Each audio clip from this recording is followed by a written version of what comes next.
आप सभी साथियों का एक बार फिर से मैं आपके अपने यूट्यूब चैनल हिंदी ज्ञान पब्लिकेशन पे हार्दिक स्वागत और अभिनंदन करता हूं। साथियों, हम एसएसटी रीड लेवल 2 यानी सामाजिक अध्ययन का मॉडल पेपर है वो कर रहे हैं और आज का हमारा जो मॉडल पेपर है वो 12 नंबर का रहने वाला है। और मैं आशा और विश्वास के साथ ये कह सकता हूं कि आप अपनी तैयारी है वो निश्चित रूप से सुचारू रूप से कर रहे होंगे। और आपको एक सुझाव रहेगा कि आपके टेस्ट देने के बाद जितने भी अंक आ रहे हैं वो हमें कमेंट बॉक्स के अंदर टाइप करें। तो आइए हम बिना किसी देरी किए हुए रीट की पात्रता परीक्षाओं से संबंधित जो मॉडल पेपर कर रहे हैं उनका पहला प्रश्न है वो करते हैं। सबसे पहले हम सामाजिक अध्ययन के 60 प्रश्न है वो करने वाले हैं। पहला प्रश्न है वो यह है कि कौन सा महाजनपद भारत के उत्तर पश्चिम सीमांत पर स्थित था। महाजनपदों की बात है वो कहाँ पर उत्तर पश्चिम के सीमांत क्षेत्र पर स्थित था।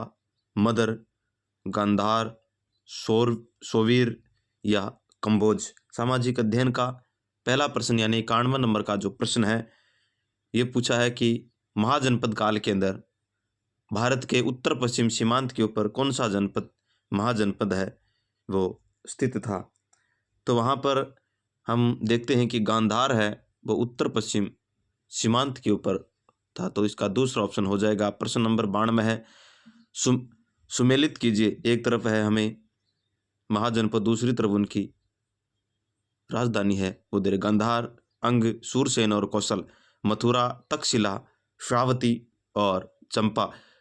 तो हमें सुमेलित है वो करना है। तो गांधार है उसकी जो राजधानी थी वो तक्षशिला थी यानी पहले में दूसरा हो जाएगा। और अंग है उसकी राजधानी है वो चंपा थी। तो चंपा कहाँ पर है चौथे के अंदर 2 और 4। सूरसेन की राजधानी है वो मथुरा थी। सूरसेन की राजधानी कहाँ पर थी? मथुरा थी। पहला हो जाएगा इसका मतलब 2, 4, 1 और बच गया 3। जिस ऑप्शन में है वो आप मिला लीजिए। अगला प्रश्न है वो है कि प्राचीन राज्य वत्स की राजधानी का नाम बताइए। वत्स की राजधानी है वो क्या थी? शक्तिमती, मथुरा, कौसंबी या वाराणसी। तो वत्स की राजधानी है वो कौसंबी थी। तो तीसरा ऑप्शन इसका सही हो जाएगा। प्रश्न नंबर 94 है निम्नलिखित स्थलों में से कौन से स्थल अब पाकिस्तान के अंदर हैं?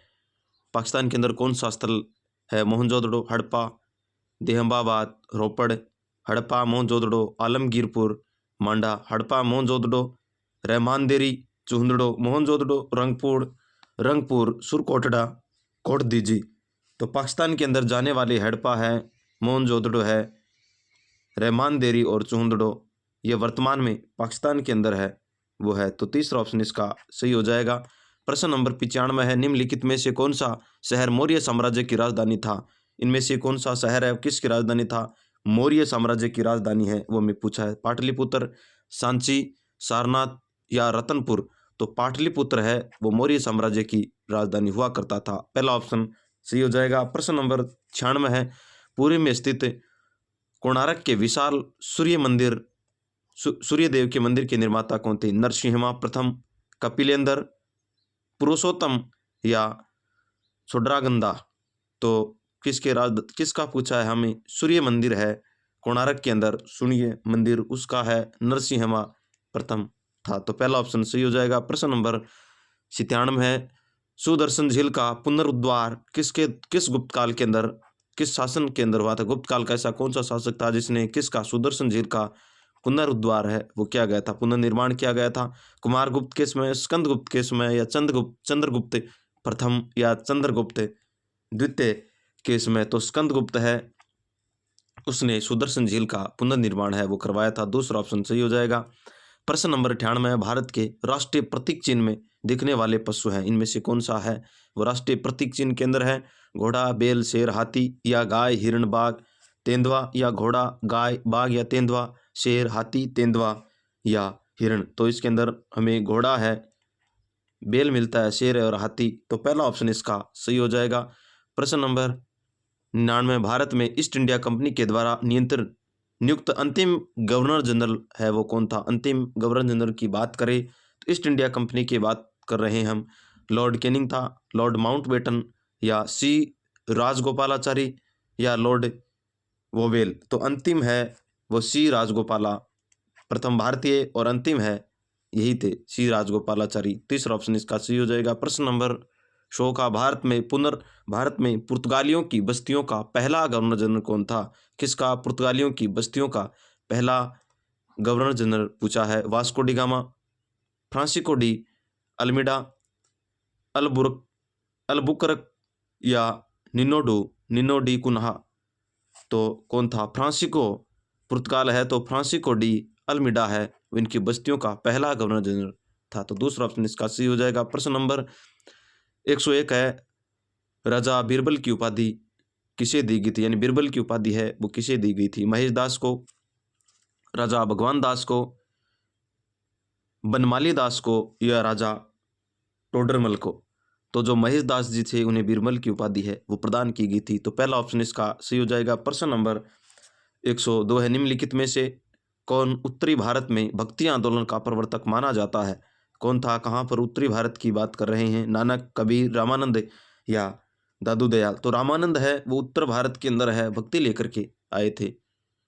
तो तीसरा ऑप्शन इसका सही हो जाएगा। प्रश्न नंबर 103, संपत्ति के मौलिक अधिकारों को संशोधित किया गया है। पहला ऑप्शन है 42वें संविधान संशोधन के द्वारा, दूसरा ऑप्शन है 44वें संविधान संशोधन के द्वारा, तीसरा है 82वें संविधान संशोधन के द्वारा, या फिर 91वें संविधान संशोधन के द्वारा।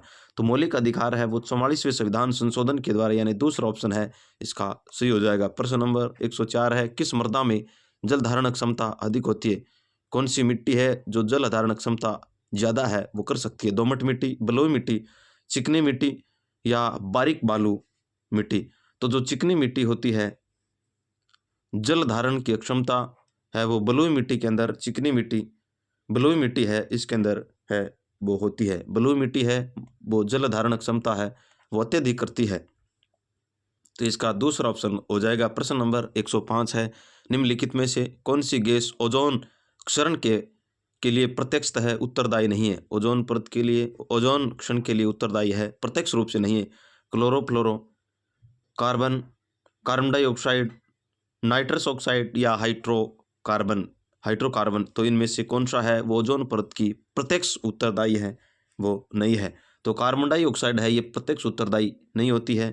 तो इसका दूसरा ऑप्शन है वो सही हो जाएगा। प्रश्न नंबर 106 है, राजस्थान के पंचायती राज पद्धति को अपनाने की तिथि है। सबसे पहले राजस्थान के अंदर पंचायती राज है वो कब है लागू किया गया था? 26 जनवरी 1957 को, 24 अप्रैल 1993 को, 2 अक्टूबर 1959 को, या 15 अगस्त 1958 को। तो सबसे पहले राजस्थान के अंदर है वो पंचायती राज है वो कब किया? 2 अक्टूबर 1959। कहाँ पर हुआ था? नागौर के बगदरी गांव के अंदर है वो इसको लागू किया गया था। तीसरा ऑप्शन इसका सही हो जाएगा। प्रश्न नंबर 107 है, राजस्थान की आंख, कान और बाहों की भांति जिले में कार्य करता है। यानी सरकार की आंख, कान, बाहों की भांति जिले का कार्य है वो कौन करता है? इनमें से जिलाधीश, संभागीय आयुक्त, जिला पुलिस अधीक्षक, या इनमें से कोई नहीं। तो जिलाधीश होता है वो एक तरीके से सरकार का आंख होता है, कान होता है, और बाहों की तरह यानी एक हाथ के रूप में मनुष्य का एक हाथ है, उसकी आंख जिस तरीके से काम करती है, कान जिस तरीके से काम करते हैं और बाएं हैं, उस तरीके से जिले का जो न्यायाधीश है वो सरकार का एक प्रमुख कार्य है वो होता है। तो इसका पहला ऑप्शन है वो सही हो जाएगा। प्रश्न नंबर 108, संविधान में राज्यों के मुख्यमंत्री के कर्तव्य है वो निर्धारित है। संविधान के किस अनुच्छेद के अंतर्गत राज्य के मुख्यमंत्री के कर्तव्य है वो निर्धारित है वो किए गए हैं? अनुच्छेद 163 में, अनुच्छेद 213 में, अनुच्छेद 157 में, अनुच्छेद 167 के अंदर। तो किस अनुच्छेद के अंदर है? अनुच्छेद 167 के अंदर कर्तव्य है वो निर्धारित है वो किए गए हैं। तो चौथा ऑप्शन इसका सही हो जाएगा। प्रश्न नंबर 109 है, भारत के एकमात्र राष्ट्रपति जो निर्विरोध चुने गए थे, ऐसा कौन सा राष्ट्रपति है जो निर्विरोध है वो चुना गया था? Doctor S Radhakrishnan, doctor Zakir Hussain, Fakhruddin Ali Ahmed, या नीलम संजीव रेड्डी। तो नीलम संजीव रेड्डी है वो एकमात्र ऐसे थे राष्ट्रपति थे जिन्हें निर्विरोध रूप से चुना गया था। तो चौथा ऑप्शन इसका सही हो जाएगा। प्रश्न नंबर 110 है, सर्वोच्च न्यायालय के न्यायाधीशों की नियुक्ति की जाती है, किसके द्वारा है वो की जाती है? वो भी सर्वोच्च न्यायालय के न्यायाधीश की। प्रधानमंत्री के द्वारा, लोकसभा अध्यक्ष के द्वारा, राष्ट्रपति के द्वारा या मंत्रिमंडल के द्वारा? तो किसके द्वारा है वो की जाती है? राष्ट्रपति है वो सर्वोच्च न्यायालय के मुख्य न्यायाधीशों की नियुक्ति है वो करता है। तो तीसरा ऑप्शन इसका सही हो जाएगा। प्रश्न नंबर 111 है, संविधान के मूल कर्तव्यों को किस समिति की अनुशंसा पर शामिल किया गया था? संविधान के जो मूल कर्तव्य हैं वो कौन सी समिति की अनुशंसा के तहत है वो शामिल किया गया था? करण सिंह समिति, कृपलानी समिति, स्वर्ण सिंह समिति या अशोक मेहता समिति? तो स्वर्ण सिंह समिति है, इसके अनुशंसा के ऊपर है वो मूल कर्तव्यों को क्या किया गया था, शामिल है वो किया गया था। तो तीसरा ऑप्शन इसका सही हो जाएगा। प्रश्न नंबर 112 है, भारत के संविधान के किस अनुच्छेद के अंतर्गत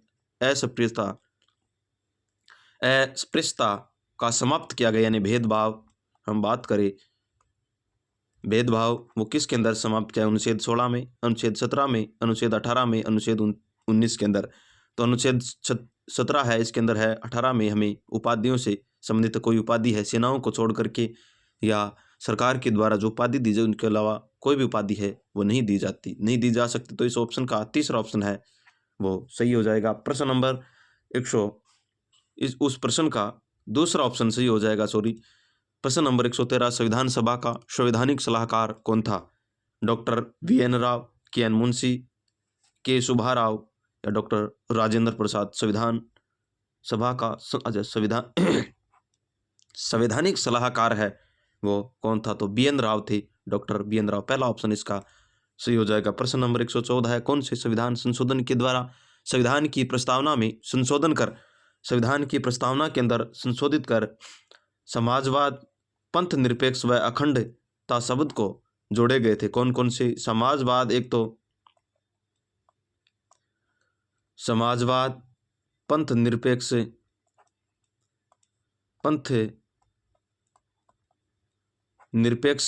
और अखंडता, वो कौन से संशोधन के द्वारा जोड़े गए थे? 42वां संविधान संशोधन, 43वां संविधान संशोधन, 44वां संविधान संशोधन या 45वां संविधान संशोधन? तो 42वें संविधान संशोधन के द्वारा संविधान की जो प्रस्तावना है उसके अंदर समाजवाद, पंथ निरपेक्ष और अखंडता शब्द है वो जोड़े गए थे। तो पहला ऑप्शन इसका सही हो जाएगा। प्रश्न नंबर 115 है, वर्षा जल की कौन सी pH प्रास अम्लीय वर्षा का सूचक मानी जाती है? अम्लीय वर्षा है वो कौन सी सूची के द्वारा माना जाता है? 5.6 से कम, 7 से अधिक, 6.2 से 6.9 तक, 8.2 से 12 तक? तो इनमें से अम्लीय वर्षा है वो हमें पूछा है। तो 5.6 से कम होगी वो अम्लीय वर्षा हो जाएगी। तो इसके अंदर पहला ऑप्शन है सही हो जाएगा। प्रश्न नंबर 116 है, अंतर्राष्ट्रीय जैव विविधता दिवस कब मनाया जाता है? 22 मई को, 22 जून को, 22 जुलाई को या 22 अगस्त को? तो अंतर्राष्ट्रीय जैव विविधता दिवस है वो 22 मई को मनाया जाता है। पहला ऑप्शन इसका राइट हो जाएगा। प्रश्न नंबर 117 है, वायुदाब नापने वाला यंत्र किस नाम से जाना जाता है? वायुदाब नापने वाला यंत्र को हम किस नाम से जानते हैं? बैरोमीटर के नाम से, सिस्मोग्राफ, थर्मामीटर नहीं, ये थर्मामीटर है, थर्मामीटर या हाइग्रोमीटर? तो किसके द्वारा वायुदाब है वो मापी जाती है? तो बैरोमीटर के द्वारा है वो मापी जाती है। पहला ऑप्शन इसका सही हो जाएगा। प्रश्न नंबर 118 है, निम्नलिखित समूह में से किस एक के देशों में भूमध्य रेखा गुजरती है? कहाँ के, क्या किस देशों के अंदर भूमध्य रेखा है वो हमें देखना है कि गुजरती है? ब्राज़ील, जाम्बिया और मलेशिया से, या कंबोडिया या नहीं कोलंबिया, केन्या और इंडोनेशिया से, या ब्राज़ील, सूडान और मलेशिया से, या फिर वेनेजुएला, इथोपिया या इंडोनेशिया से? तो कहाँ से भूमध्य रेखा है वो कंबोडिया, केन्या, इंडोनेशिया, इन देशों से होकर के गुजरती है। तो कंबोडिया, केन्या, इंडोनेशिया है वो दूसरे ऑप्शन के अंदर इंडोनेशिया, दूसरा ऑप्शन इसका सही हो जाएगा। प्रश्न नंबर 119 है, एक विद्यार्थी ने दी बॉक्स बनाए, विद्यार्थी ने 2 बॉक्स बनाए। पहले में सूरज, पानी और वायु के नाम की स्लिप डाली, जबकि दूसरे में कोयला है, पेट्रोलियम है, प्राकृतिक गैस है, वो स्लिप डाली। पहले बॉक्स का नाम होगा, यानी पहले के अंदर सूरज है, पानी है, वायु है, यह क्या है? प्राकृतिक है। और दूसरे ये कृत्रिम है, तो इसके अंदर प्राकृतिक संसाधन, अपुनः चक्रीय संसाधन, क्षरणीय संसाधन या वास्तविक संसाधन। तो प्राकृतिक है, प्रकृति के द्वारा। तो पहला ऑप्शन इसका सही हो जाएगा। प्रश्न नंबर 120 है, निम्नलिखित में से कौन सा एक धात्विक खनिज नहीं है? धात्विक खनिज इसमें से नहीं है। बॉक्साइट, तांबा, क्रोमाइट या अभ्रक। धात्विक खनिज है वो कौन सा नहीं है? अभ्रक है, वो धात्विक खनिज नहीं है। तो चौथा ऑप्शन इसका सही हो जाएगा। प्रश्न नंबर 121 है, भारत में स्थापित पहला राष्ट्रीय उद्यान, भारत में, अच्छा 2 प्रश्न एक साथ छप गए क्या? अच्छा, इसको आप टाइपिंग में मिस्टेक हुई है भाई। भारत में स्थापित पहला राष्ट्रीय उद्यान है कान्हा राष्ट्रीय उद्यान, गिर राष्ट्रीय उद्यान, जम कार्बेट राष्ट्रीय उद्यान या काजीरंगा राष्ट्रीय उद्यान अरावली राष्ट्रीय काजीरंगा राष्ट्रीय उद्यान। तो कहाँ पर होगा? जिम कार्बेट राष्ट्रीय उद्यान है, ये पहला राष्ट्रीय, भारत का पहला राष्ट्रीय उद्यान है। तो तीसरा ऑप्शन इसके अंदर सही हो जाएगा। प्रश्न नंबर 122 है, भारत में सबसे प्राचीन पर्वत श्रृंखला है अरावली, विंध्य, सतपुड़ा या हिमालय। भारत में सबसे प्राचीन जो श्रृंखला है वो अरावली पर्वत श्रृंखला है। तो पहला ऑप्शन इसका सही हो जाएगा। प्रश्न नंबर 122 है, राजस्थान में सबसे अधिक गर्मी किस महीने में होती है? अप्रैल में, जून में, मई में या जुलाई में? सबसे ज़्यादा गर्मी है वो जून के अंदर होती है। सामान्य सा प्रश्न है, दूसरा ऑप्शन सही हो जाएगा। प्रश्न नंबर 124 है, जयपुर मेट्रो की शुरुआत है वो कब की गई थी? 2017 में, 2014 में, 2015 में या 2016 में? तो 2015 में जयपुर मेट्रो की शुरुआत है वो की गई थी। तीसरा ऑप्शन इसका सही हो जाएगा। प्रश्न नंबर 125 है, राजस्थान में इंदिरा गांधी नहर का प्रवेश बिंदु कौन सा जिला है? जोधपुर है, गंगानगर है, हनुमानगढ़ है या चूरू है? तो कौन सा जिला है वो? क्या इंदिरा गांधी नहर और प्रवेश बिंदु है, प्रवेश बिंदु हमें पूछा है। प्रवेश बिंदु इनमें से कहाँ से हमें प्रवेश करती है? हनुमानगढ़ में सबसे पहले प्रवेश बिंदु होती है। तो तीसरा ऑप्शन इसका सही हो जाएगा। प्रश्न नंबर 126 है, राजस्थान में लिग्नाइट कोयला उत्पादन के प्रमुख क्षेत्र स्थित है। राजस्थान के अंदर लिग्नाइट कोयला है वो कहाँ पर है? फलाना, सोनू, कपूरड़ी में, मेड़ता, पलाना और सोनू में, कपूरड़ी, मेड़ता और वर्सिंगसर में या बरसिंगसर, अंगुचा और मेड़ता के अंदर? तो लिग्नाइट कोयला है वो कहाँ पर है? मेड़ता के अंदर, वर्सिंगसर और कपूरड़ी, यानी तीसरा ऑप्शन इसका सही हो जाएगा। प्रश्न नंबर 127 की ओर चलते हैं, राजस्थान में शीतकाल में होने वाली वर्षा यानी माउट किन कारणों से होती है? वेरी इंपॉर्टेंट प्रश्न है। दक्षिण पश्चिम मानसून हवाओं के कारण, पश्चिमी विक्षोभ के कारण, पछुआ पवनों के कारण, ये हिमालय से टकराकर वापस लौटती मानसून हवाओं के कारण। तो राजस्थान के अंदर मानसून है वो पश्चिमी विक्षोभ के कारण है वो होता है, यानी पश्चिमी विक्षोभ है, इस तरीके से हवाएं हैं वो चलती हुई आती हैं। तो राजस्थान के जो ये भाग है यहाँ पर पश्चिमी विक्षोभ के कारण है वो होती है। तो इसका दूसरा ऑप्शन है वो सही हो जाएगा। प्रश्न नंबर 128 है, गिलुंड किस नदी के किनारे स्थित है? बनास नदी के किनारे, कोठारी नदी के किनारे, खारी नदी के किनारे या कांतली नदी के किनारे? तो बनास नदी है वो उसके किनारे है वो गिलकुंड सभ्यता है स्थित है। तो पहला ऑप्शन इसका सही हो जाएगा। प्रश्न नंबर 129 है, बिथोड़ा नामक स्थान किससे संबंधित है? बिथोड़ा मुगल राजपूत युद्ध से संबंधित या 1857 की क्रांति से संबंधित, भित्ति चित्रों के से संबंधित या जल विद्युत परियोजना से संबंधित है? तो ये 1857 की क्रांति बिथोड़ा नामक स्थान के ऊपर हुई थी, यह इसका एक क्या है? संबंधित रहा है। तो दूसरा ऑप्शन इसका सही हो जाएगा। प्रश्न नंबर 130 है, राजस्थान का प्रथम प्रजामंडल कौन सा था? जयपुर प्रजामंडल, मारवाड़ प्रजामंडल, मेवाड़ प्रजामंडल या भरतपुर प्रजामंडल? तो राजस्थान का सबसे प्रथम प्रजामंडल है वो जयपुर प्रजामंडल हुआ था 1931 के अंदर है, और इसकी 1900 में मारवाड़ की 1934 के करीब और इसकी 1938। तो पहला ऑप्शन इसका राइट हो जाएगा।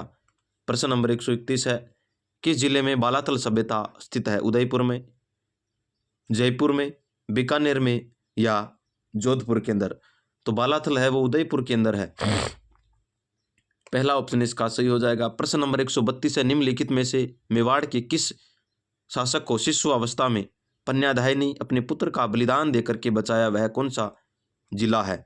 वह कौन सा जिला नहीं, वह कौन सा राजा है? महाराणा प्रताप, महाराणा कुंभा, महाराणा उदय सिंह या महाराणा मोकल? वह बलिदान देकर के मेवाड़ के महाराणा किस शासक को है वो बनाया गया था? तो महाराणा प्रताप को, महाराणा कुंभा को, महाराणा उदय सिंह को या महाराणा मोकल को? तो किसने है वो बचाया था? तो महाराणा उदय सिंह को पन्याध्याय ने। तो तीसरा ऑप्शन इसका सही हो जाएगा। प्रश्न नंबर 133 है, राजस्थान में घुड़ला त्योहार कब मनाया जाता है? श्रावण शुक्ल अष्टमी को, श्रावण कृष्ण अष्टमी को या चैत्र कृष्ण अष्टमी को, भाद्रपद शुक्ल अष्टमी को? तो राजस्थान का जो घुड़ला त्योहार है वो कब मनाया जाता है? चैत्र कृष्ण अष्टमी के दिन मनाया जाता है। तो तीसरा ऑप्शन इसका सही हो जाएगा। प्रश्न नंबर 134 है, पृथ्वीराज रासो ग्रंथ के लेखक थे? नागरीदास, सूर्यमल मिश्रण, चंद्रप्रदायी, नरहरि दास? पृथ्वीराज रासो इसके लेखक है, चंद्रप्रदायी थे। प्रश्न नंबर 135 है, ब्लू पोटरी को राजस्थान में सर्वाधिक विकास किस शासक द्वारा लाया गया था? महाराजा राम सिंह, महाराजा मान सिंह, महाराजा माधो सिंह या महाराजा भवानी सिंह? ब्लू पोटरी है राजस्थान में सर्वाधिक विकास किस शासक के द्वारा लाया गया था? तो महाराजा राम सिंह थे। तो पहला ऑप्शन इसका सही हो जाएगा। प्रश्न नंबर 136 है, राजस्थान हिंदी संक्षिप्त शब्दकोश के संपादक हैं? राजस्थान हिंदी शब्दकोश की बात चल रही है। राजस्थान हिंदी संक्षिप्त शब्दकोश पदयात्री सीताराम लालस, पंडित दामोदर मिश्र, भट्ट द्वारकानाथ, श्री कृष्णानंद व्यास?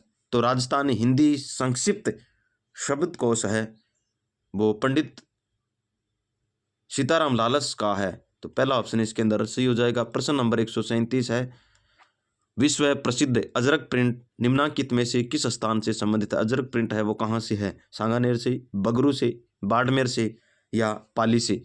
तो अजरक प्रिंट है वो कहाँ से है? बाड़मेर से है,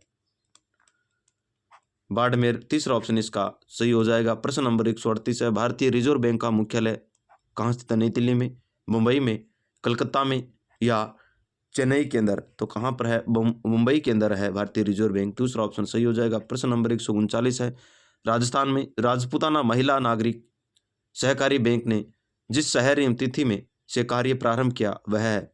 राजपूताना के अंदर महिला नागरिक सहकारी बैंक, अच्छा, जयपुर से 30 अगस्त 1995 में, उदयपुर से 28 जून 1993, कोटा 1 अप्रैल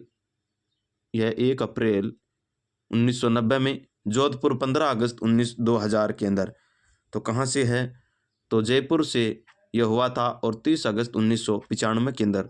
तो पहला ऑप्शन इसका सही हो जाएगा। प्रश्न नंबर 140 है, भारतीय रिजर्व बैंक का कार्य नहीं है नोट निर्गमन, बैंकों का बैंक है, सरकारी बैंक है या जनता से जमा स्वीकार करना? तो जनता से जमा स्वीकार है, भारतीय रिजर्व बैंक है वो नहीं करती है। तो इसका चौथा ऑप्शन है वो हो जाएगा। प्रश्न नंबर 141 है, सामाजिक विज्ञान शिक्षण में मूल्यांकन का लाभ क्या है? विद्यार्थियों को यह ज्ञान हो जाता कि उनमें कितनी योग्यता है, वह किस सीमा तक उन्हें अध्ययन करना है। विद्यार्थियों को ज्ञान हो जाता, बिल्कुल सही है। भाव प्रकाशन व आत्मा प्रकाशन पर्याप्त अवसर मिलते हैं, बिल्कुल सही है। आत्म प्रकाशन के भी मिलते हैं। विद्यार्थी मूल्यांकन के परिणामों को ज्ञात कर और अधिक परिश्रम करने की उन्मुखता होती है। भी इस प्रकार चौथा ऑप्शन इसका उपयुक्त सभी हो जाएगा। प्रश्न नंबर 142 है, सामाजिक अध्ययन में मूल्यांकन की निम्नलिखित में से कौन सी विशेषता है वो नहीं? इनमें से मूल्यांकन एक सतत जारी प्रक्रिया है। यह एक प्रणाली का अभिन्न अंग है, शिक्षक प्रणाली का एक अंग है। मूल्यांकन शिक्षा के उद्देश्यों से घनिष्ठ संबंध रखता है, उपरोक्त में से कोई नहीं। तो इनमें पूछा है, इनमें से कौन सा मूल्यांकन का एक सामाजिक मूल्यांकन निम्नलिखित में कौन सा विशेषता नहीं है? तो सामाजिक अध्ययन के लिए सभी मूल्यांकन एक सतत प्रक्रिया चलने वाली है, शिक्षा प्रणाली के अभिन्न एक अंग है, उद्देश्यों को घनिष्ठता संबंध रखता है। इन उपरोक्त में से कोई नहीं। तो हम ये सभी है और विशेषता इनमें से सारी हैं। तो इस ऑप्शन है वो सभी हो जाएंगे। ये ऑप्शन इसका गलत है। इनमें से नहीं है, ये पूछा है, तो ये हो जाएगा चौथा ऑप्शन। प्रश्न नंबर 143 है, सामाजिक विज्ञान शिक्षण में व्याख्यान विधि एक मुख्य समस्या है, इसका मुख्य कारण है वो क्या है? यह सभी शिक्षकों के कार्य उन्मुक्त हैं, कार्यों के लिए क्या है? उपयुक्त है, एक अनिवार्य बुराई है, यह एक अनिवार्य बुराई है जिसे हटाया नहीं जा सकता, इसके द्वारा पाठ्य वस्तु की संपूर्ण जानकारी नहीं मिलती है, एक कमजोर शिक्षक इस विधि के माध्यम स्वयं को बेहतर प्रदर्शित है वो करता है। तो मैं पूछा सामाजिक विज्ञान शिक्षण में व्याख्यान विधि की मुख्य विशेषता है। अच्छा, मुख्य विशेषता है पूछा है तो है, और हाँ और नहीं के ऊपर हमें सबसे पहले क्या कर लेना है? गोला कर लेना है। यह सभी शिक्षकों के लिए उपयुक्त है, ये जरूरी नहीं होती। व्याख्यान विधि एक अनिवार्य बुराई है जिससे हटाया नहीं जा सकता। हम मान सकते हैं कि ये एक प्रकार से बुराई है, क्योंकि व्याख्यान विधि इसके द्वारा पाठ्य वस्तु को संपूर्ण जानकारी है वो नहीं दी जा सकती। व्याख्यान विधि के माध्यम से हम संपूर्ण जानकारी है वो नहीं दे सकते हैं। समस्या है यह एक कमजोर शिक्षक विधि के माध्यम से स्वयं को बेहतर, ये तो नहीं हो सकता और पहला भी नहीं हो सकता। हमें दो में से चुनाव है वो करना है। तो एक अनिवार्य बुराई है जिसे हटाया नहीं जा सकता, और इसके द्वारा पाठ्य वस्तु की संपूर्ण जानकारी है वो नहीं दी जा सकती। तो हम दूसरा ऑप्शन है, एक प्रकार की हम इसकी बुराई मान सकते हैं और इसको हटाया भी नहीं जा सकता, तो दूसरा ऑप्शन इसका सही हो जाएगा। प्रश्न नंबर 144 है, आप कक्षा 7 में सामाजिक विज्ञान पढ़ा रहे हैं। शिक्षण संबंधी समस्याओं को दूर करने के लिए आप जिस शिक्षण विधि को चुनेंगे उनमें से क्या गुण को ढूंढेंगे? उस विधि में छात्रों पर आधारित क्रियाएं अधिक हो, यह विधि बहुत सरल हो, उस विधि में कार्य रुक रुक कर पूरा हो, वह विधि बहुत कठिन हो। देखिए, बहुत कठिन विधि है, उसको तो हम ले नहीं सकते हैं। सामाजिक अध्ययन शिक्षण में शिक्षण समस्याओं को दूर करने के लिए आप शिक्षण विधि को चुनेंगे। छात्रों को आधारित क्रियाएं, उस विधि में छात्रों पर आधारित क्रियाएं अधिक हो, वह बहुत सरल हो, तो ये नहीं हो सकता। यह भी इस प्रकार पहला ऑप्शन इसका सही हो जाएगा। छात्रों के हिसाब से हम उसको चुनेंगे, पहला ऑप्शन इसका राइट हो जाएगा। प्रश्न नंबर 145 है, अन्वेषण के दौरान छात्रों का कार्य करता है पूर्ण स्वतंत्र होकर के शिक्षक के निर्देशन में, प्राचार्य के निर्देशन में, अभिभावकों के निर्देशन के अंदर। तो अन्वेषण का कार्य यानी खोज का कार्य, हम इसको अन्वेषण का मतलब खोज करना होता है, खोज का कार्य है वो होता है। तो बच्चा एकदम से स्वतंत्र होकर के कार्य है वो करता है। शिक्षक उसका एक पथ प्रदर्शक के रूप में काम करता है, अधिक से अधिक उसके सामने है बातें रखता है। तो इसका पहला ऑप्शन हो जाएगा। प्रश्न नंबर 146 है, अन्वेषण करते समय छात्र अपनी समस्या का समाधान कैसे करता है? छात्रों शिक्षक से पूछकर, प्राचार्य से पूछकर, चपरासी से पूछकर, या पुस्तकालय के अंदर जाकर के। तो अन्वेषण का कार्य है वो समस्या समाधान है वो कैसे करता है? तो पुस्तकालय के अंदर जाकर के करेगा। खोज का कार्य हम पुस्तकालय के अंदर करते हैं, तो इसका चौथा ऑप्शन है वो हो जाएगा। प्रश्न नंबर 147 है, सामाजिक अध्ययन शिक्षण में वाद विवाद पद्धति के माध्यम से छात्रों में किस प्रकार का विकास किया जा सकता है? यानी वाद विवाद पद्धति के माध्यम से तर्क का विकास किया जा सकता है। बिल्कुल सही है। समूह के रूप में निर्णय लेने की क्षमता का विकास हो जाता है, यह भी सही है। गहन चिंतन शैली का विकास हो जाता है, इस प्रकार उपयुक्त सभी, यानी चौथा ऑप्शन इसका सही हो जाएगा। प्रश्न नंबर 148 है, सीखने के प्रतिफलों को संज्ञानात्मक कठिनाई वाले बच्चों हेतु किया जा सकता है? यह शिक्षण का हो, ध्यान कैसे माध्यम है? जिस शिक्षण कहे ध्यान कैसे माध्यम हो। बौद्धिक रूप से चुनौती वाले बच्चों हेतु लचीला बनाया जा सकता है। संज्ञानात्मक कठिनाई वाले बच्चों हेतु कठोर बनाया जा सकता है। देखिए, कठोर तो नहीं हो सकता। संज्ञानात्मक कठिनाई वाले बच्चों हेतु अतिरिक्त कक्षाएं व्यवस्था के साथ पर्याप्त की जा सकती है, उपयुक्त में से कोई नहीं। कठिनाई स्तर के लिए किसके लिए पूछा है? प्रतिफल में किया जा सकता है शिक्षण को ही ध्यान में लाया जा सकता है। तो सीखने का जो प्रतिफल है उसके अंदर हम बौद्धिक रूप से चुनौती वाले बच्चों को लचीला बनाया जा सकता है। पहला ऑप्शन इसका सही हो जाएगा। कठिनाई वाले बच्चों की अतिरिक्त कठिनाई, हम जो बच्चे हैं उनके साथ में हम क्या करेंगे, उसको अधिक से अधिक जो वाक्य उनका करवाएंगे। तो पहला ऑप्शन इसका सही हो जाएगा। प्रश्न नंबर 149 है, सूचना एवं संचार प्रौद्योगिकी का कार्य क्या है? सूचनाओं का संग्रह करना होता है, बिल्कुल सही है। सूचनाओं का संप्रेषण होता है और सूचनाओं का प्रासंगिक प्रोसेसिंग होता है, तो चौथा ऑप्शन उपयुक्त सभी हो जाएगा। प्रोसेसिंग भी होता है, संप्रेषण होता है और संग्रहण भी होता है, तो ये तीनों होंगे ऊपर की उपयुक्त सभी हो जाएगा। प्रश्न नंबर 150 है, सीखने के प्रतिफल लर्निंग आउटकम क्या होता है? विद्यालयों में अध्ययनरत छात्रों को गुणवत्तापूर्ण शिक्षा प्रदान करने के लिए एक नए प्रयास करना, नए प्रयास होते हैं, बिल्कुल सही है। विद्यालय में छात्रों में शैक्षणिक गुणवत्ता का विकास एवं अच्छी उपलब्धि स्तर हासिल करना, यह भी होता है। छात्रों का समग्र मूल्यांकन के माध्यम से विकास की निश्चित योजना बनाकर उनका उन्नयन करना, यह भी सही। इस प्रकार उपयुक्त सभी है, इसका सही हो जाएगा। अब हम जो मनोविज्ञान से संबंधित है वो प्रश्न करने वाले हैं। इसके 30 प्रश्न है वो हम करेंगे। तो इसका पहला प्रश्न है, जीन पियाजे ने 0 से 2 वर्ष के काल को क्या नाम दिया था? संवेदी गामक काल, प्राक संक्रिया काल या मूर्त प्रयोगों का काल या औपचारिक संक्रिया का काल? जीन पियाजे ने जो 0 से 2 वर्ष थी उसे इन्होंने संवेदी गामक काल है वो कहा था। पहला ऑप्शन इसका सही हो जाएगा। प्रश्न नंबर दूसरा है, निम्नलिखित में से मानसिक स्वास्थ्य को प्रभावित करने वाले कारक हैं? संवेगात्मक स्थिति बिल्कुल प्रभावित करती है, बेरोजगारी प्रभावित करती है, सामाजिक परिवर्तन, तो उपयुक्त सभी इसका हो जाएगा। प्रश्न नंबर तीसरा है, जड़ बालकों की बुद्धि लब्धि होती है 70 से कम, 25 से कम, 25 से 50 के बीच में या 80 से 90 के बीच में जो जड़ बुद्धि होते हैं बिल्कुल ही वो 25 से कम होते हैं, तो दूसरा ऑप्शन इसका हो जाएगा। प्रश्न नंबर चौथा, स्पेरमैन के द्वारा बताए गए बुद्धि के कारकों में कौन सा कारक है वो नहीं है? GS, G या S, G+S या R? तो इन्होंने बुद्धि का G यानी सामान्य कारक और अर्जित कारक है इन्होंने बताए थे।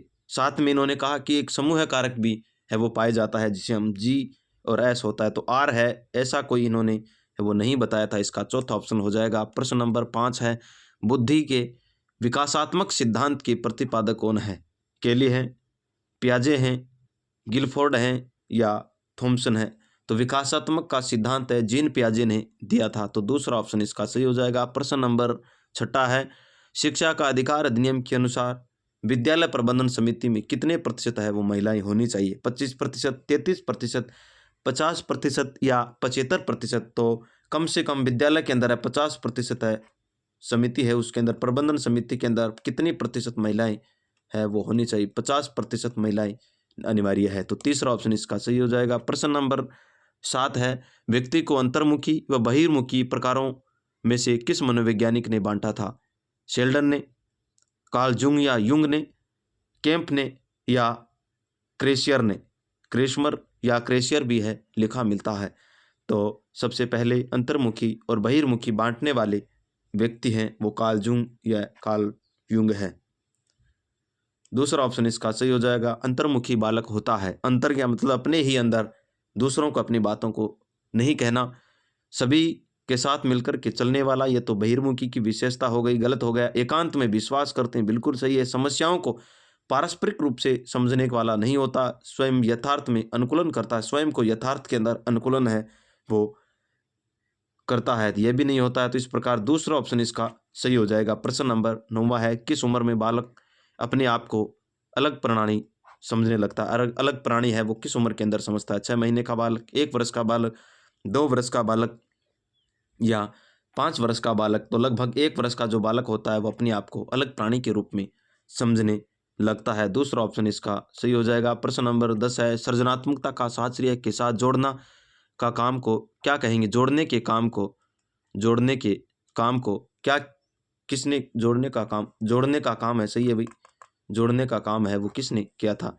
रिबॉट ने, मेड्रिक ने, वर्दीमर ने या गिलफोर्ड ने? तो जो जोड़ने का काम है किसको, सृजनात्मक को साहित्य का के साथ मेड्रिक ने किया था। तो मेड्रिक कौन सी ऑप्शन, दूसरे ऑप्शन में दूसरा ऑप्शन इसका सही हो जाएगा। प्रश्न नंबर 11 है, अभिवृत्ति एप्टीट्यूड के मापन का किया जा सकता है? अभिवृत्ति है वृद्धि का, चरित्र का, स्थायी ज्ञान का या शिक्षा का? तो हम वृद्धि का अभिवृद्धि है वो माप सकते हैं, तो पहला ऑप्शन इसका सही हो जाएगा। प्रश्न नंबर 12 है, अभिवृत्ति मापन का कार्य प्रारंभ है वो किसने किया था? थ्रस्टर ने, वुडवर्थ ने, एडवर्ड ने या Ivan P E P I A Peel. तो किसने किया था? थर्स्टन के द्वारा अपवर्ती मापने का वो किया गया था। तो पहला ऑप्शन इसका सही हो जाएगा। प्रश्न नंबर 13 है, निम्नलिखित में से कौन सा सामान्यतः SOR उपागम है? SOR उपागम का प्रतिपादन किया था वाटसन ने, वुडवर्थ ने, थॉर्नडाइक ने या स्किनर ने? तो किसने किया था? वुडवर्थ ने है वो किया था। तो दूसरा ऑप्शन इसका सही हो जाएगा। प्रश्न नंबर 14, निम्नलिखित में से कौन सा उपागम नैदानिक विकारों के संदर्भ में शैशव बाल्यकालीन क्रियाओं से अधिक संबंधित है? संज्ञानात्मक, व्यवहारात्मक, मनोविश्लेषणात्मक या मानवतावादी? तो कौन सा उपागम है वो नैदानिक कार्यों के अंदर है वो सबसे ज़्यादा तो मनोविश्लेषणात्मक उपागम होता है। तो तीसरा ऑप्शन इसका सही हो जाएगा। प्रश्न नंबर 15 है, निम्नलिखित में से कौन सा जन्म पूर्व विकास का सही क्रम है? जन्म से लेकर के यानी जन्म का पूर्व का काम है वो ये पूछा है। बीजावस्था, डिंबावस्था या भ्रूणावस्था? डिंबावस्था, बीजावस्था या भ्रूणावस्था? या भ्रूणावस्था, बीजावस्था या डिंबावस्था? डिंबावस्था या भ्रूणावस्था या बीजावस्था? तो सबसे पहले बीज का होता, उसके बाद डिंबावस्था आती है, भ्रूणावस्था। तो पहला ऑप्शन इसका बीजावस्था, डिंबावस्था और भ्रूणावस्था हो जाएगा। पहला ऑप्शन इसके अंदर सही हो जाएगा। प्रश्न नंबर 16 है, निम्नलिखित में से किसका विकास पर्यावरण के द्वारा अधिकतम प्रभावित है? शारीरिक आकार एवं दिखावट, गत्यात्मक कौशल, सामाजिक कौशल, बुद्धि? तो किसके द्वारा होता है? तो सामाजिक कौशल है वो इसके अंदर हो जाएगा। तो तीसरा ऑप्शन सही हो जाएगा। प्रश्न नंबर 17 है, संज्ञानात्मक विकास की पूर्व संक्रियात्मक अवस्था में बच्चे निम्नलिखित में से किसे नहीं समझ पाते हैं? पूर्व संक्रियात्मक अवस्था की बात हो रही, वस्तु का स्थायित्व, कर्मीकरण, कारण एवं प्रभाव का प्रत्यक्ष और व्यक्ति स्थायित्व। पूर्व संक्रियात्मक अवस्था यानी 2 से 7 वर्ष का जो बालक है इसे हम पूर्व बाल्यावस्था भी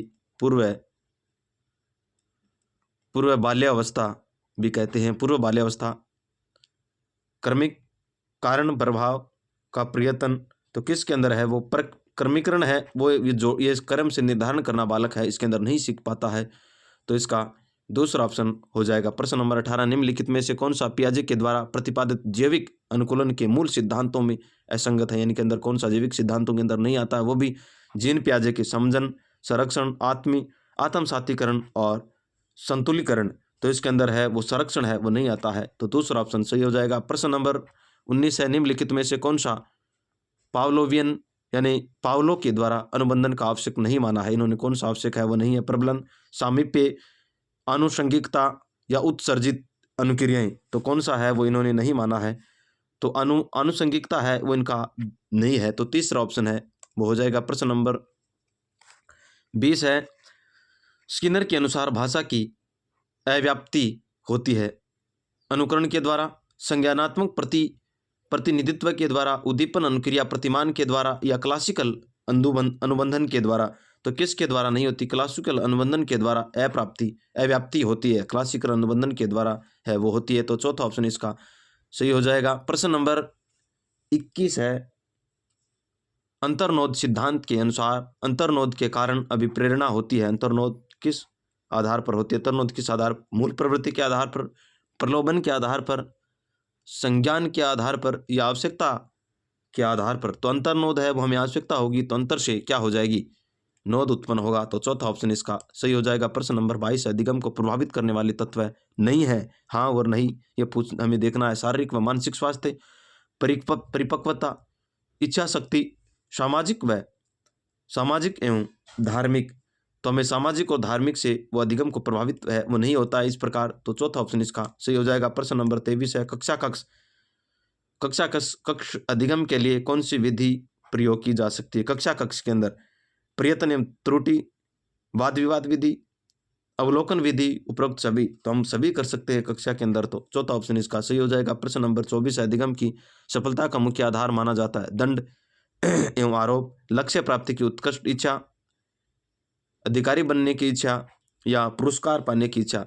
लक्ष्य की जो अंदर से उत्कृष्ट पाने की इच्छा होगी वो मुख्य साधन बन जाएगा। तो दूसरा ऑप्शन इसका सही हो जाएगा। प्रश्न नंबर 25 है, समायोजन नहीं कर पाने का कारण क्या है? दंड, तनाव, कुंठा, उपयुक्त सभी? तो दंड इदम के माध्यम से, तनाव और कुंठा के माध्यम से, यानी चौथा ऑप्शन इसका सही हो जाएगा। प्रश्न नंबर 26 है समायोजन की विधियां है प्रतिगमन, उदात्तीकरण, प्रक्षेपण। तो समायोजन की विधियां प्रतिगमन के माध्यम से पीछे की ओर लौट चलना, उदात्तीकरण के माध्यम से कार्य को दूसरे कार्य के अंदर, प्रक्षेपण या आरोप के माध्यम से, यानी चौथा ऑप्शन सही हो जाएगा। प्रश्न नंबर 27 है समायोजन मुख्य रूप से व्यक्ति की आंतरिक शक्तियों पर निर्भर होता है, पर्यावरण की अनुकूलता पर निर्भर होता है। एक व दोनों सही है या इनमें से कोई नहीं? तो व्यक्ति के अंतर की शक्तियों के ऊपर और पर्यावरण के अनुकूलन के ऊपर निर्भर होता है। तो तीसरा ऑप्शन इसका सही हो जाएगा। प्रश्न नंबर 25 है प्रतिभावान बालकों की पहचान किस प्रकार से की जा सकती है? बुद्धि परीक्षा के द्वारा, अभिरुचि परीक्षा के द्वारा, उपलब्धि परीक्षण के द्वारा, उपयुक्त सभी। तो जो बुद्धि है वो किस प्रकार से किया जा सकता है? प्रश्न नंबर 25 कैसे 28 है ये प्रश्न भाई। प्रश्न नंबर 28 है प्रतिभावान बालकों की पहचान है वो किस प्रकार से हम कर सकते हैं? तो बुद्धि परीक्षा के द्वारा, अभिरुचि परीक्षण, बुद्धि उपलब्धि परीक्षण के द्वारा, उपयुक्त सभी के द्वारा हम कर सकते हैं। चौथा ऑप्शन इसका सही हो जाएगा। प्रश्न नंबर 29 है बॉब एक मॉडल हवाई जहाज को एक साथ रख सकते हैं। कथन अभिवर्ती परीक्षण की किस विशेषता की ओर संकेत करता है? लिपिक चिंतन, स्थानिक चिंतन, संगठनात्मक चिंतन या बौद्धिक चिंतन। तो किस की ओर करता है? एक स्थानिक हवाई जहाज की ओर कर रहा है। इसको क्या करेंगे? एक साथ रख सकते हैं। एक स्थान के ऊपर रखने का कर रहा है तो स्थानिक हो गया ना, तो दूसरा ऑप्शन इसका सही हो जाएगा। प्रश्न नंबर 30 है चिंतन तथा कल्पना में कौन सा अंतर है? चिंतन लक्ष्य निर्देशक है, जबकि कल्पना में व्यक्ति संबंधित विचार यादृच्छिक रूप से मन में लाता है। बिल्कुल सही है। चिंता एक प्रकार से क्या है? लक्ष्य निर्देशित होती है। यथार्थवादी चिंतन में तर्क होता है, जबकि कल्पना में कोई तर्क नहीं होता है। यह भी सही है। चिंतन में प्रयत्न तथा त्रुटि की प्रक्रिया होती है, जबकि कल्पना के अंदर प्रयत्न त्रुटि प्रक्रिया है वो नहीं होती। यह भी सही। इस प्रकार चौथा ऑप्शन है उपयुक्त सभी सही हो जाएगा। प्रश्न नंबर 31 यानी हिंदी भाषा प्रथम, इसके 30 प्रश्न है वो हम करने वाले हैं और ये गद्यांश से संबंधित प्रश्न है वो करेंगे। तो इसका 31 नंबर का प्रश्न है सड़क पर तेज चांदनी फैली थी, रेखांकित तत्सम। एक इसका रेखांकित शब्द है वो हमें पूछा है चांदनी का, चांद, चंद्रमा, चंद्रिका या उजियारा। तो रेखांकित हो जाएगा चांदनी का, चंद्रिका हो जाता है। तत्सम शब्द क्या हो जाता है? चंद्रिका हो जाता है। तीसरा ऑप्शन हो जाएगा पूनम शब्द का अर्थ है पूर्णिमा, लड़की का नाम, रात्रि का नाम या भूत का नाम। पूनम एक प्रकार से एक पूर्णिमा होती है। तो पहला ऑप्शन इसका सही हो जाएगा। हमें गद्यांश से संबंधित ये पूछा है। प्रश्न नंबर 33 है तुम्हारी साइकिल पर घंटी नहीं लगी है। वाक्यांशों में सर्वनाम होगा उत्तम पुरुष सर्वनाम, मध्यम पुरुष सर्वनाम, अनिश्चय सर्वनाम या निश्चयवाचक सर्वनाम, निश्चयवाचक सर्वनाम। तो इसके अंदर तुम्हारी साइकिल पर घंटी नहीं लगी है तो ये मध्यम पुरुष हो जाएगा ना। तुम्हारी तो इस प्रकार से दूसरों को बोल रहे हैं तो मध्य पुरुष हो जाएगा। दूसरा ऑप्शन इसका सही हो जाएगा। चांदनी शब्द का पर्यायवाची नहीं है। चंद्रिका, उजियारी, ज्योत्सना या चपला। तो चांदनी शब्द का चपला है वो नहीं होता, ये बिजली का होता है। तो चौथा ऑप्शन इसका सही हो जाएगा। प्रश्न नंबर 35 है 14 साल का लग रहा था। वाक्यों में अव्यय है 14 साल का सा लग रहा था। निपात अव्यय शब्द निपात अव्यय, संबंध बोधक अव्यय, क्रिया विशेषण अव्यय या विस्माद विस्मय आदि बोधक। तो इसके अंदर निपात हो जाएगा शा सी से, तो निपात हो जाएगा। पहला ऑप्शन इसका सही हो जाएगा। अब हमें गद्यांश से 36 से 40 है वो प्रश्न है उसके उत्तर हमें देना है। प्रश्न नंबर 36 है फुहारा स्नान व गद्यांश में प्रयुक्त उक्त शब्द का अर्थ होगा फुहारा स्नान, फुहारे के द्वारा स्नान, फुहारा रूपी स्नान, फुहारा के समान स्नान या फुहारा का स्नान। तो गद्यांश के अंदर फुहारा का संज्ञान है वो दे रखा है। तो चौथा ऑप्शन इसका सही हो जाएगा। प्रश्न नंबर 37 है उसे दूर ले जाती है। वाक्यांशों में वाक्यांश को भविष्य के अंदर बदलना, उसे दूर ले जाती है तो भविष्य के अंदर बदलना है। उसे दूर ले जाती होगी, उसे दूर ले जाती थी, उसे दूर ले जाएगी, शायद उसे दूर ले जाएगी। तो हमें किसके अंदर बदलना है? इसे भविष्य के अंदर उसे दूर ले जाएगी, भविष्य की बात कर रहा है। तो तीसरा ऑप्शन इसका सही हो जाएगा। प्रश्न नंबर 38 है हाथी शब्द में कौन सा प्रत्यय लगाने से उसका स्त्रीलिंग बनेगा? नी, इनी, इनी या इनी। हाथी शब्द के अंदर हमें कौन सा इनी शब्द का प्रयोग करेंगे? जैसे हाथी धन, हम प्लस को धन बोलते हैं हिंदी के अंदर, तो इनी। तो हाथी का क्या हो जाएगा? हथनी हो जाएगा। हथनी, हाथिनी नहीं होता है, हथनी हो जाता है। ये ध्यान रखना, ये शुद्ध होता है आपको शुद्ध और अशुद्ध के अंदर पूछा जाता तो हथनी हो जाएगा। तो इसके अंदर तीसरा ऑप्शन है वो सही हो जाएगा। प्रश्न नंबर 39 है, यह असत्य है। वाक्य को पूर्ण भूतकाल के अंदर कार्य है वो पूर्व हो गया और वो भी पहले का हो चुका है, तो ये हमें असत्य, यह असत्य ही था, यह असत्य हो सकता था, यह असत्य था, यह असत्य हो, तो यह असत्य था। तीसरा ऑप्शन है वो इसके अंदर सही हो जाएगा। प्रश्न नंबर 40 है, पुंज शब्द में वचन है। पुंज शब्द के अंदर वचन है एक वचन, बहुवचन, द्विवचन या एक व दो। तो पुंज शब्द के अंदर क्या हो जाएगा, बहुवचन है ये, दूसरा ऑप्शन इसके अंदर सही हो जाएगा। कोष्टक के अंदर एक चिन्ह दे रखा है और वह चिन्ह किसका है, यह हमें पूछा। योजक चिन्ह है, हंसपद या त्रुटिपूर्वक चिन्ह है, निर्देशक चिन्ह है या लाघव चिन्ह है। तो ये किस प्रकार का चिन्ह है, यह हंसपद या त्रुटिबोधक भी कह सकते हैं। जैसे हम भारत का अध्ययन है, अध्ययन करेंगे, तो हमने यहाँ पर त्रुटि के अंदर क्या भारत है वो भूल गए, तो ऐसे ऊपर करके लिखेंगे, इसको हम क्या कहेंगे, हंसपद या त्रुटिबोधक, त्रुटिपरक चिन्ह भी कह सकते हैं। तो इसका दूसरा ऑप्शन हो जाएगा। प्रश्न नंबर 42 है, जिसको थोड़ा ज्ञान हो वाक्यांशों के लिए सार्थक होगा। अनभिज्ञ, अभिज्ञ, अज्ञ या अभिज्ञ या अल्पज्ञ, जिसको कम ज्ञान हो उसे हम अल्पज्ञ कहते हैं। तो चौथा ऑप्शन इसका सही हो जाएगा। प्रश्न नंबर 43 है, इनमें से किस विकल्प में सभी शब्द है वो शुद्ध है। सभी शब्द हमें शुद्ध पूछें। अतियोक्ति, गौरव, बर्ते, महात्म्य, जीवा, अंत्याक्षरी, विपन्नावस्था, परितोषिक, स्वावलंबन, प्रज्वलित, गत्यवरोध या ब्रह्मा। तो हमें इसके अंदर जो शुद्ध शब्द है वो हमें पूछें, उसके अंदर सही है पूछा है इनमें से हमें शुद्ध शब्द है वो हमें पूछें। तो महात्म्य, जीवा, अंत्याक्षरी यह हो जाएगा। इसका अत्युक्ति होता है, इसका गौरव होता है, और भर्त्सना यह आएगा भरत के नीचे, भर्त्सना। और विपन्नावस्था होता है, न कि विपन्नावस्था। पारितोषिक होता है, पारितोषिक होता है, और स्वावलंबी होता है। प्रज्वलित, गत्यावरोध होता है, ब्रह्म होता है। तो इसका दूसरा ऑप्शन है वो हो जाएगा। प्रश्न नंबर 44, इनमें से संगत को छांटना। सूची 1, सूची 2 राजस्थानी भाषा और हिंदी रूप है। दमेड़ो, दही मथने में आने वाली आवाज़ होती है। दमेड़ो क्या पूछा है इसके अंदर हमें, असंगत, हाँ दमेड़ो आवाज़ आने वाली, सुबह सुबह जो आवाज़ आती है वो होता है गार, गायों को रखने का ढेर होता है, गार गायों, हाँ ये भी सही है। बांदरवाल, मांगलिक अवसरों पर घर के प्रवेश द्वार एवं मंडप आदि पर लटकने की पत्तियों पे बनी लंबी झालर, उसे तो मांड द्वार भी कहते हैं, सही है। बेवनी, मकान के अंदर घुसते ही आने वाला मकान, यह नहीं होता। बेवनी एक प्रकार से हम जो चूल्हा होता है उसके चारों तरफ होती, उसे हम ऐसे बनाई हुई, उसे हम क्या कहेंगे, बेवनी कहा जाता है। तो चौथा ऑप्शन इसका सही हो जाएगा। प्रश्न नंबर 45 है, कर्महीन खेती करे, कर्महीन खेती करे, बेल मरे या सूखा पड़े लोकोक्ति का अर्थ है। भाग्य, दुर्भाग्य से काम बिगड़ना, गरीब व्यक्ति को परेशानी, किसान की दुर्दशा, समय पर काम न करना। तो इसका क्या हो जाएगा, दुर्भाग्य से काम बिगड़ना, दुर्भाग्यवश काम बिगड़ना, पहला ऑप्शन इसका सही हो जाएगा। प्रश्न नंबर 46 है, निम्नलिखित में से कौन सा आता है, भाषा शिक्षण के सिद्धांत में नहीं आता। इनमें से कौन सा है वो भाषा शिक्षण के सिद्धांत के अंदर नहीं आता है। स्वतंत्रता का सिद्धांत, अनुकरण का सिद्धांत, व्यक्तिक विभिन्नता का सिद्धांत, इनमें से कोई नहीं। तो स्वतंत्रता का सिद्धांत है वो भाषा शिक्षण के अंतर्गत है, वो नहीं आता, अन्य सभी आते हैं। तो इसका पहला ऑप्शन हो जाएगा। प्रश्न नंबर 47 है, अनुकरण का सिद्धांत, व्यक्तिक विभिन्नता का सिद्धांत, भाषा शिक्षण के अंदर स्वतंत्रता का सिद्धांत नहीं आता, पहला ऑप्शन। प्रश्न नंबर 47, उपचारात्मक शिक्षण का उद्देश्य है छात्रों की त्रुटि का पता लगाना, छात्रों का पिछड़ापन दूर करना, विषय के प्रति रुचि उत्पन्न करना, छात्रों की प्रगति का ज्ञान कराना। उपचारात्मक शिक्षण का प्रमुख उद्देश्य होता है कि पिछड़ापन है उसको दूर करना, त्रुटि का पता लगाना होता है, वो निदानात्मक के अंदर आएगा।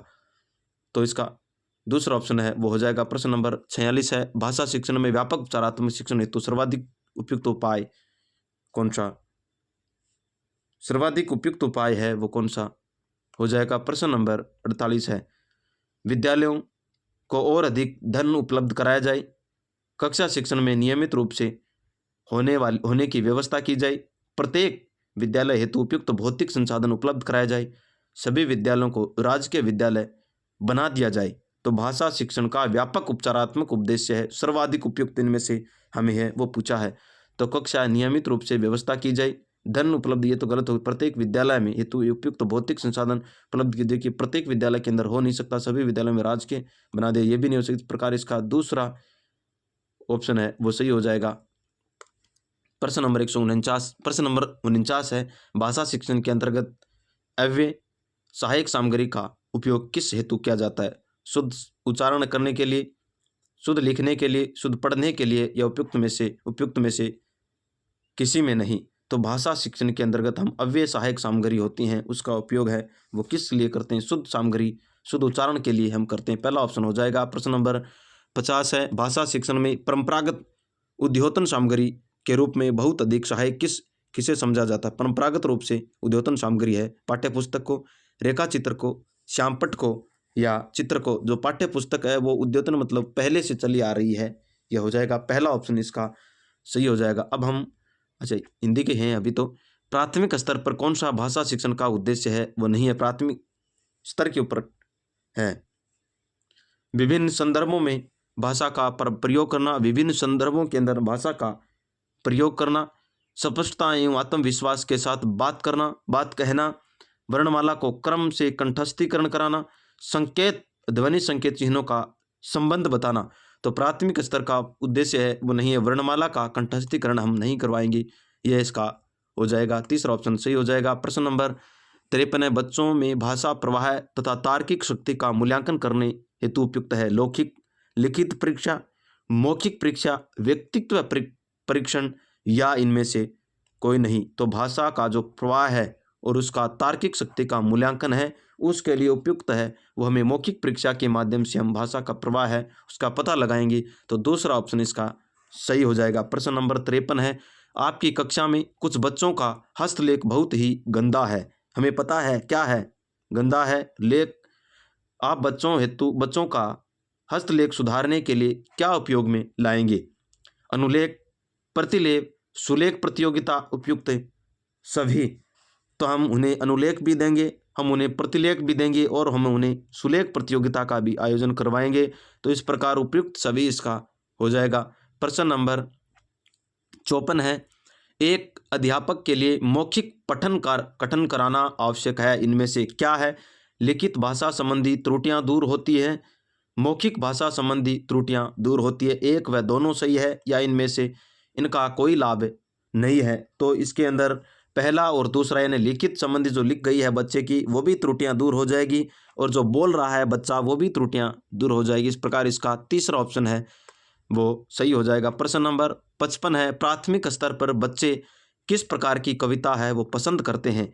जो तुकांत न हो, जो कोई सीख देती हो, जिन्हें लयात्मकता हो, या जो अनिवार्य रूप से राजा रानी से जुड़ी हुई हो। तो जिसके अंदर लयात्मक हो, गाई जाने वाली हो, उसे वह बच्चा है वो सबसे ज़्यादा पसंद है वो करता है। तो तीसरा ऑप्शन इसका सही हो जाएगा। प्रश्न नंबर 56 है, माध्यमिक स्तर पर व्याकरण शिक्षण की सर्वोत्तम प्रणाली है। माध्यमिक स्तर की बात कर रहा है, पाठ्य पुस्तक प्रणाली, समवायिक प्रणाली, भाषा संसर्ग प्रणाली, या आगमन निगमन प्रणाली। तो माध्यमिक स्तर के ऊपर है वो आगमन निगमन प्रणाली है, वो सबसे उत्तम प्रणाली है, वो मानी जाती है। तो इसका चौथा ऑप्शन सही हो जाएगा। प्रश्न नंबर 57 है, प्राथमिक स्तर पर बच्चों की भाषा में रुचि का विकास करने के लिए उपयुक्त उपाय है?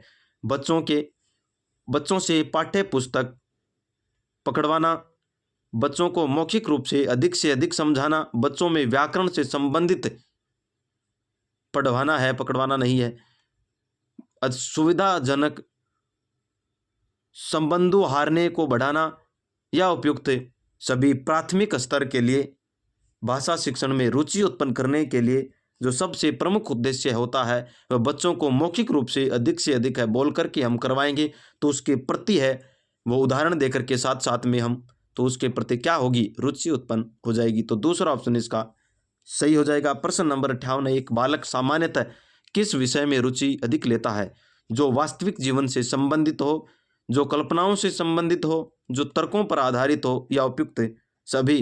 तो जो वास्तविक जीवन से आधारित हो, संबंधित हो, जो वर्तमान के अंदर हमें देख रहे हैं जीवन से जुड़ा हुआ हो, तो इसका पहला ऑप्शन इसका सही हो जाएगा। प्रश्न नंबर 59 है, सभी बच्चों में सीखने की क्षमता होती है, भिन्न भिन्न होती है, समान होती है, एक एक व दो दोनों सही है, इनमें से कोई नहीं। तो सभी बच्चों के अंदर अलग अलग होती है, यानी भिन्न भिन्न होती है। व्यक्तित्व विभिन्नता के सिद्धांत पर साइकोलॉजी है वो काम करती है, तो पहला ऑप्शन इसका सही हो जाएगा।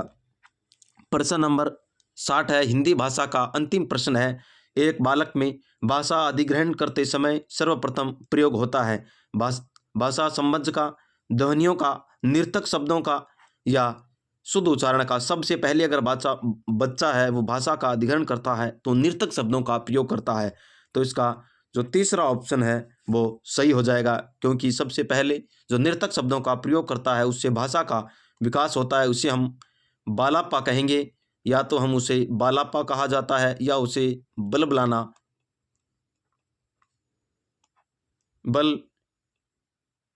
बलाना वो कहा जाता है। तो अब हम संस्कृत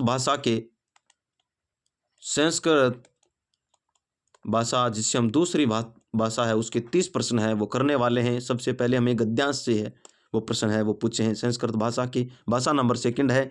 पहला प्रश्न है इसका, यानी 61 नंबर का प्रश्न, माता पितृ इत्स्य समास विग्रही अस्ति। माता और पिता का समास विग्रह है वो करना, माता च पिता च, मातुर पितर, माता पितरौ, माता पितरो, माता पितरौ, माता और पितरो, यानी माता और पिता का संस्कृत के अंदर विग्रह माता च पिता च, माता और पिता हो जाता है। पहला ऑप्शन इसका सही हो जाएगा। प्रश्न नंबर 62 है, धृत्वा इत्यत्र कै प्रत्यय प्रयुक्त। धृत्वा के अंदर कौन सा प्रत्यय प्रयुक्त हुआ है, कत, सानच प्रत्यय या कत्वतु प्रत्यय या कत्वा प्रत्यय। तो इसके अंदर कौन सा प्रत्यय है वो प्रयुक्त हुआ है, कत्वा प्रत्यय है इसका प्रयोग हुआ है।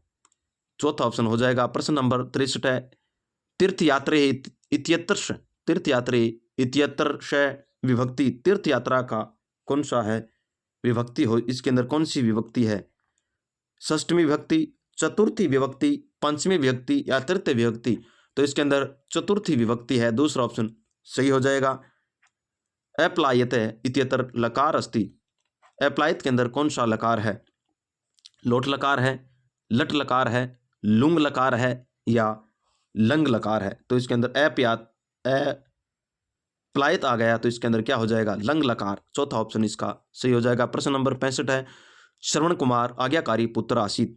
इसमें विशेषण अस्ति, अत्र विशेषण अस्ति। इसके अंदर श्रवण कुमार आज्ञाकारी, तो इसकी विशेषता क्या, आज्ञाकारी है, तो विशेषण में पूछा है श्रवण कुमार है, पुत्र है, आज्ञाकारी आसीत, तो आज्ञाकारी इसका विशेषण है वो हो जाएगी। अगला प्रश्न, प्रश्न नंबर 66 की ओर चलते हैं। प्रश्न नंबर 66 है, दशीत्स्मिन पदे विभक्ति किम वचनम च, यानी दशीत्स्मिन पदेन विभक्ति, इसके अंदर कौन सी विभक्ति है और वचन कौन सा है, षष्टमी एक वचन, द्वितीया एक वचन, सप्तमी द्विवचन या सप्तमी एक वचन। तो इसके अंदर सप्तमी विभक्ति एक वचन है उपयुक्त हुई है, तो चौथा ऑप्शन इसका सही हो जाएगा। प्रश्न नंबर 67 है, प्रहरीव अत्र संधि विच्छेदम कुरुत।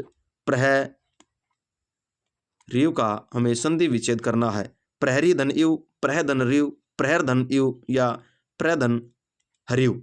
तो इसका संधि विच्छेद है वो प्रहरी धन इव हो जाएगा, यानी पहला ऑप्शन इसका सही हो जाएगा। प्रश्न नंबर 68 है, पवित्र आत्मा इत्यत्र कै प्रत्यय अस्ति।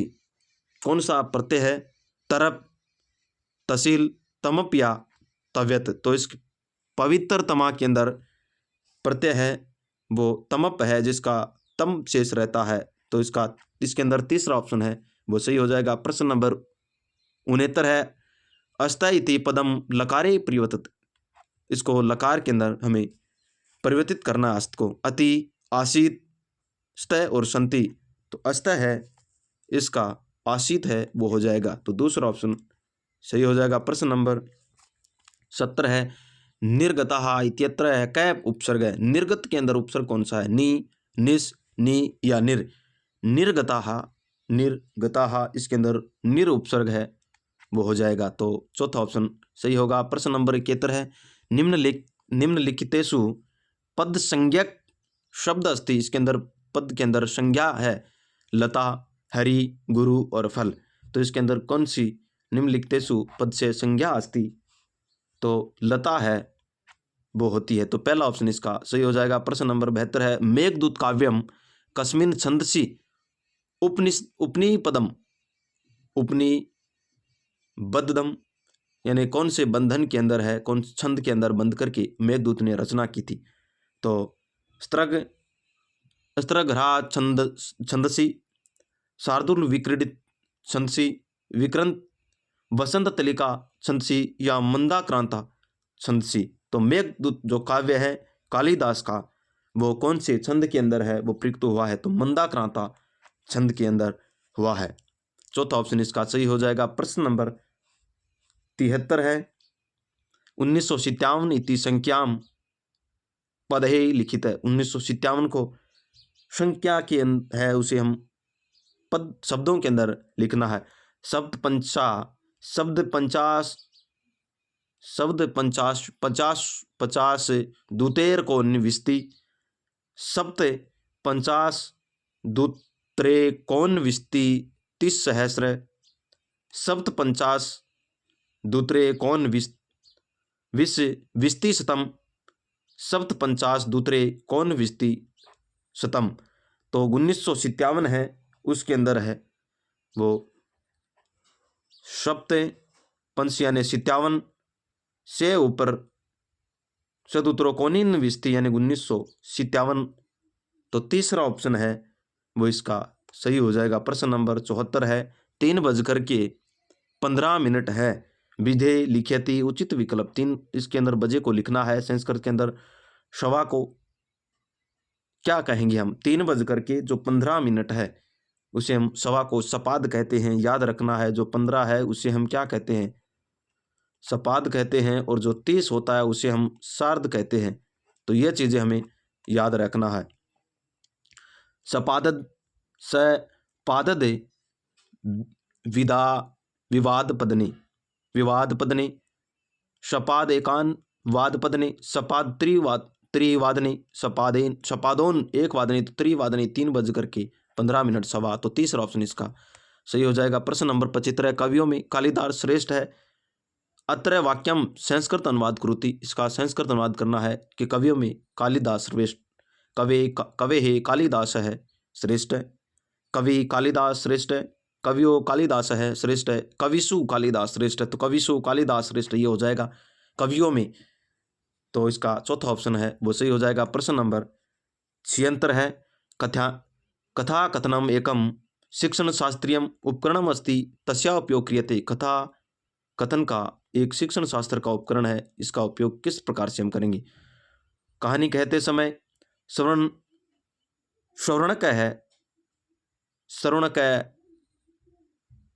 दी विधि छात्राणाम नियोजनीयतुम, छात्राणाम संभाषण कौशले विकासार्थम, भाषा साहित्य कौशले विकासार्थम, कक्षायाम अनुशासनम पालयतु। तो हम किस प्रकार से इसका उपयोग करेंगे, इसका हम भाषा साहित्य के अंदर विकास का भाषा कौशल से विकास सार्थक हो जाएगा। तो तीसरा ऑप्शन इसका सही हो जाएगा। प्रश्न नंबर 77 है, संसंदर्भ में व्याकरण का क्या नाम होगा। पुनः पुनः अभ्यास, बलेन व्याकरण से अधिगम, बार बार अभ्यास करना, पूर्व रूपाणाम ज्ञानम अंतरम प्रयोग इति वर्तति, स्वाभाविक भाषाया उदाहरणेषु रूपाणाम परिचय तथा च संदर्भ तेषाम अध्ययनम, व्यवस्थित संरचनाम अध्ययनम, रूपांतरणम रूपाणाम अधिगमनम, येन विद्यार्थी क्रम से विकास प्रोक्ति। यानी पूर्व है रूपाण ज्ञानम, पूर्व रूपांतरण प्रयोग करना, पूर्व के ज्ञान के अंदर प्रयोग करना, स्वाभाविक कौशल है कि उदाहरण के रूप में इसको प्रस्तुत करना, या व्यवस्थित संरचना के माध्यम से इसका रूप के अंदर अधिगम विद्यार्थियों को एक क्रम से है वो प्रदान करना। तो इसके अंदर क्या आ जाएगा, स्वाभाविक भाषा या उदाहरण के साथ इसका प्रयोग करते हुए हम संदर्भ की ओर अध्ययन करेंगे। तो तीसरा ऑप्शन इसका संदर्भ व्याकरण नाम पूछा था, तो तीसरा ऑप्शन हो जाएगा। प्रश्न नंबर 78 है, संस्कृत शिक्षण से उद्देश्यानि अस्ति। संस्कृत शिक्षण के उद्देश्य क्या होते हैं। भारतीय संस्कृति ज्ञान करवाना, शुद्ध उच्चारण करवाना, श्रवण शक्ति वर्धनम करना, सर्वाणी। तो भारतीय है। संस्कृति का ज्ञान करवाते हैं, शुद्ध उच्चारण करते हैं, स्मरण विद्धन करते हैं। तो चौथा ऑप्शन श्रवाणी इसका हो जाएगा। 78 में चौथा ऑप्शन हो जाएगा। प्रश्न नंबर 79 है, संस्कृत शिक्षण से प्राचीन पद्धति वर्तते। संस्कृत शिक्षण की प्राचीन पद्धति कौन सी? भंडारकर पद्धति, पाठशाला पद्धति, पाठ्य पुस्तक पद्धति या संभाषण पद्धति। संस्कृत भाषा शिक्षण की सबसे उत्तम है वो पाठशालाओं के अंदर दिया जाने वाला ज्ञान था। तो दूसरा ऑप्शन इसका हो जाएगा। प्रश्न नंबर 80 है, मौखिक परीक्षा या प्रकारणि संति। मौखिक परीक्षा का प्रकार है शलाका परीक्षा, छात्राणाम शास्त्रार्थम परीक्षा, भाषणम परीक्षा या सर्वाणी। तो मौखिक परीक्षा का जो माध्यम होती है वो शलाका परीक्षा होती है, शास्त्रों के माध्यम से ज्ञान दी जाती है, और भाषण के माध्यम से ज्ञान है वो मौखिक के अंदर ही आता। तो चौथा ऑप्शन सर्वाणी हो जाएगा उपयुक्त के सभी। प्रश्न नंबर 81 है, चतुर्विधि भाषण कौशले द्वितीय कौशल अस्ति। 4 कौशलों में से द्वितीय कौशल हमें पूछा है। श्रवण कौशल, संभाषण कौशल, पठनम या लेखनम कौशल। L, S, R और W, या हम इसे शुभोपली भी कहते हैं। सुनना, बोलना, पढ़ना और लिखना। तो बोलना हो जाएगा, बोलना इसके अंदर श्रवणम, संभाषणम, पठनम। तो कौन सा हो जाए? संभाषणम मतलब भाषण के द्वारा बोलना हो जाएगा। दूसरा ऑप्शन इसका सही हो जाएगा। प्रश्न नंबर 82 है, श्रवण कौशल से प्रमुख साधनम अस्ति। श्रवण कौशल का प्रमुख साधन है श्यामपट, पुस्तक, गुरुमुख और चित्रम। तो जो गुरुमुख होता है यानी मुख से होती है, गुरु के माध्यम से मुख से निकलती है, सुनते हैं उसको। तो तीसरा ऑप्शन इसके अंदर सही हो जाएगा। प्रश्न नंबर 83 है, स्वर पठनम आवश्यकम अस्ति। स्वर पठन का आवश्यक है। स्वर पठन करते समय क्या आवश्यक है? शुद्ध उच्चारणार्थम, प्रश्नानम, समाधानम, काठिन्य निवारणम या भाव ग्रहणा पदार्थम। तो इसका स्वर पठन करते समय हम उसका क्या करेंगे? काठिन्य निवारण है वो करते हुए चलेंगे। तो तीसरा ऑप्शन इसका सही हो जाएगा। प्रश्न नंबर 84 है, संस्कृत शिक्षणे कानि उपचारणी उपकरणानि उपकरकाणि प्रयुक्तानि सन्ति। इसके अंदर कौन सा है वो संस्कृत शिक्षण के अंदर प्रयुक्त होता है? केवल शरण उपकारिणी, केवल दर्श्यो उपकारिणी, या चित्राणी, या दर्शे सर्वे उपकारिणी। तो संस्कृत शिक्षण का अगर हम अध्ययन कर रहे हैं तो इसके अंदर केवल और केवल सुनने का काम है। नहीं, सुनने का काम होता ही है। संस्कृत शिक्षण के अंदर आपने पूछा है कि कौन से उपकरणों का, तो उपकरण तो सभी आएंगे, सुनना, बोलना, ये सभी आएंगे। तो चौथा ऑप्शन इसके अंदर सही हो जाएगा।